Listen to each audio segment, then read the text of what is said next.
బంగాళాఖాతంలో ఏర్పడిన అల్పపీడన ప్రభావంతో ఏపీలో భారీ వర్షాలు కురుస్తున్నాయి. శ్రీలంక తీర ప్రాంతానికి సమీపంలో ఏర్పడిన అల్పపీడనం వచ్చే 72 గంటల్లో వాయువ్య దిశగా తమిళనాడు తీరాన్ని ఆనుకుని దక్షిణ ఆంధ్రప్రదేశ్ వైపు కదిలే అవకాశం ఉంది. ఇది అక్టోబర్ 23 నాటికి తీవ్ర అల్పపీడనంగా బలపడే అవకాశం ఉందని తెలుస్తోంది.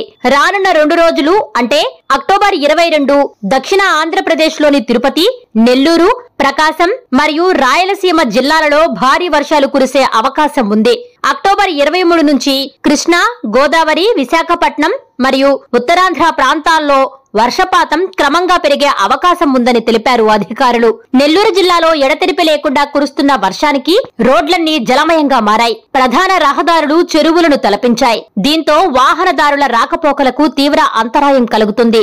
భారీగా ఈదురుగాలులు వీస్తూ పెద్ద ఎత్తున అలల తాకిడి ఉండడంతో మత్స్యకారులు సముద్రంలోకి వేటకు వెళ్లకూడదని జిల్లా కలెక్టర్ ఆదేశించారు. మరోవైపు పెన్నా నది ఎగువ భాగంలో కురుస్తున్న వర్షానికి సోమశిల జలాశయానికి భారీ వరద నీరు వచ్చి చేరింది. ఇప్పటికే 75 టీఎంసీలు నీరు నిల్వ ఉంది. దీంతో 4 లక్షల క్యూసెక్కుల నీటిని విడుదల చేసేందుకు అధికారులు నిర్ణయించారు. సోమశిల ప్రాజెక్టు దిగువ భాగంలో ఉన్న లోతట్టు ప్రాంతాల్లో ప్రజలు అప్రమత్తంగా ఉండాలని సూచించారు.